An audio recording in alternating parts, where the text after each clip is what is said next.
Right now, at this exact moment, there are roughly 10,000 commercial aircraft in the air above the Earth, carrying over 1 million passengers. Flying at 900 kilometers per hour, 7 miles above the ground, in a thin aluminum tube pressurized to simulate an altitude of roughly 6,000 feet.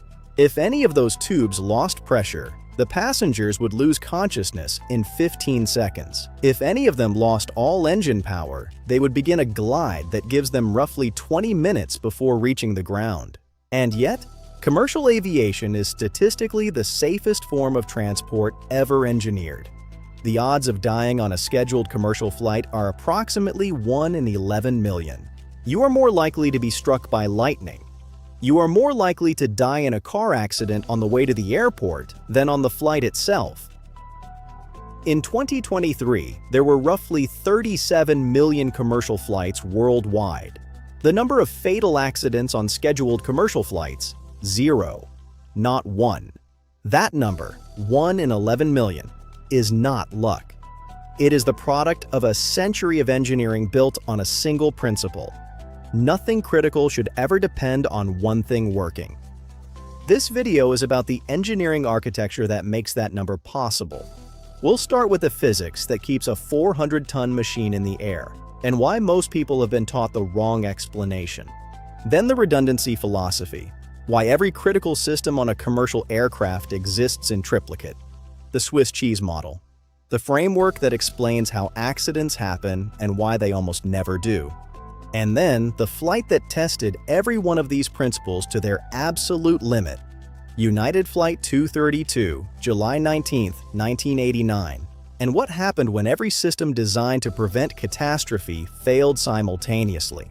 Because the answer to why planes don't fall out of the sky is not that nothing goes wrong.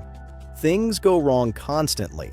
The answer is that the system was built to survive it. Most people were taught that airplanes fly because of Bernoulli's principle. The idea that air moving faster over the curved top of the wing creates lower pressure than the slower air underneath, and this pressure difference produces lift. This explanation is not wrong, but it is dangerously incomplete. If Bernoulli's principle were the whole story, planes could not fly inverted, upside down. But aerobatic aircraft do this routinely. The primary reason a wing generates lift is simpler and more powerful than Bernoulli alone. It is Newton's third law. A wing is angled slightly into the oncoming air. This angle is called the angle of attack. The wing deflects a massive volume of air downward. Newton's third law says that for every action there is an equal and opposite reaction. Push air down and the air pushes the wing up. This is lift. The amount of lift depends on 3 variables: the speed of the aircraft, the density of the air, and the angle of attack. At cruise speed, a commercial airliner's wings are deflecting roughly 150 tons of air downward every second. The reaction force holds 400 tons of aircraft in the air. It is not magic. It is not even complicated. It is Newton, the same physics that explains why a ball bounces. Here is the critical engineering insight. Lift cannot fail. It is not a system. It is physics. As long as the aircraft is moving forward through air and the wings are attached, lift is being generated. An aircraft does not need engines to maintain lift. If every engine on a commercial airliner failed simultaneously at cruise altitude, the aircraft would not plummet. It would glide.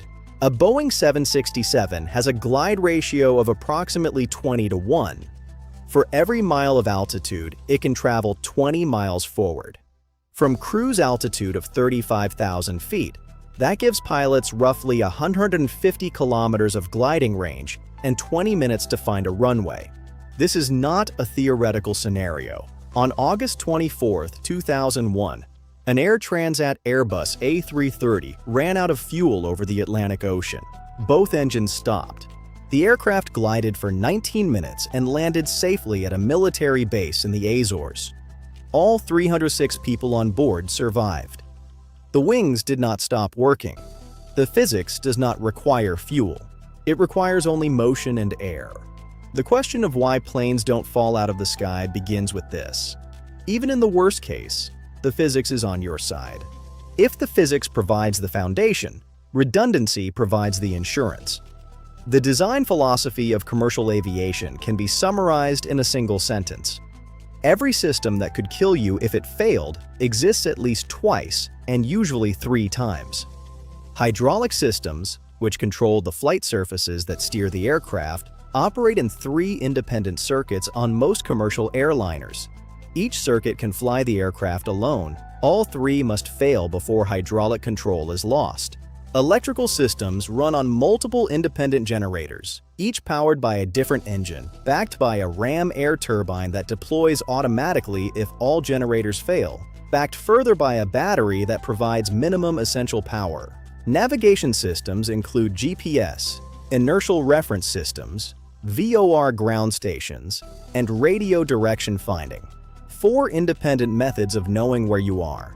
Communication systems include VHF radios, HF radios, satellite communication, and transponder squawk codes. If every radio fails, the transponder still tells air traffic control who you are and where you are. And then there are the engines. A modern turbofan engine is one of the most reliable machines ever built. The failure rate of a contemporary commercial engine is approximately 1 unplanned shutdown per 300,000 flight hours. But commercial aircraft are designed to fly on 1 engine. Every twin-engine aircraft is certified for extended operations on a single engine. It must be able to climb, cruise, and land safely with 1 engine completely failed. Pilots train for single-engine operations regularly. It is one of the most practiced emergency scenarios in commercial aviation. And here's a number that puts the redundancy in perspective. The probability of both engines on a twin-engine aircraft failing simultaneously from independent causes is roughly 1 in a billion flight hours. 1 in a billion. Humanity has never accumulated a billion flight hours on any single aircraft type. The scenario is so unlikely that it borders on the theoretical. And yet the aircraft is still designed to survive it, because the Air Transat flight proved that even this theoretical scenario is survivable. Redundancy is not about preventing failure. It is about ensuring that failure does not matter. In 1990, psychologist James Reason published a model that would become the foundational framework for safety analysis in aviation, medicine, nuclear power, and dozens of other high-risk industries. He called it the Swiss cheese model. Imagine a series of slices of Swiss cheese stacked in a row. Each slice represents a layer of defense: aircraft design, pilot training, maintenance procedures, air traffic control, checklists, automated warnings, regulatory oversight. Each slice has holes, imperfections, blind spots, human errors. No single layer is perfect. But the holes in each slice are in different positions. For an accident to occur, the holes in every single layer must align simultaneously, so that a hazard passes through every defense without being caught by any of them. This almost never happens. It is not that individual failures don't occur. They occur constantly. A maintenance crew misses a crack. A pilot misreads an instrument. A controller gives a slightly ambiguous instruction. But the next layer catches it. The automated warning fires. The co-pilot notices. The redundant system takes over. Accidents require the simultaneous failure of multiple independent safety layers. And the more layers you add, the more astronomically unlikely that alignment becomes. In commercial aviation, the layers are extraordinarily deep. Before a flight departs, maintenance engineers inspect the aircraft against a checklist that can exceed 200 items. The flight crew performs their own independent pre-flight check. Air traffic control monitors the aircraft from pushback to arrival. The aircraft's own computers continuously monitor hundreds of parameters: engine temperatures, hydraulic pressures, control surface positions, airspeed, altitude, and alert the crew the instant any value leaves its normal range. In the cockpit, 2 pilots cross-check every critical action. One flies, the other monitors. Critical callouts are standardized and spoken aloud. The entire flight is recorded on cockpit voice recorders and flight data recorders, the black boxes, which capture up to 88 separate data parameters continuously. These capture up to 88 separate data parameters continuously. If an incident occurs, investigators have a complete record of every input, every output, and every word spoken. This architecture is not paranoid. It is the reason the accident rate is 1 in 11 million. On July 19, 1989, United Airlines Flight 232, a DC-10 carrying 296 people, was cruising at 37,000 feet over Iowa when the fan disc in the tail-mounted No. 2 engine catastrophically disintegrated. Fragments of the disc severed all 3 independent hydraulic lines that ran through the tail section. All 3. The 1 in a billion scenario. Within seconds, the crew lost all hydraulic pressure. No flight controls, no ailerons, no elevators, no rudder, no flaps, no slats. The aircraft that had been designed to survive any single hydraulic failure and any double hydraulic failure had lost all 3 systems simultaneously because all 3 lines ran through the same physical space near the tail engine. The Swiss cheese holes had aligned. Every layer of defense had been penetrated by a single event. Captain Al Haynes and his crew were flying a 185-ton aircraft with no way to steer it. What happened next became one of the most studied events in aviation history. With no flight controls, the aircraft was uncontrollable by any conventional method. It began a slow right turn that the crew could not stop.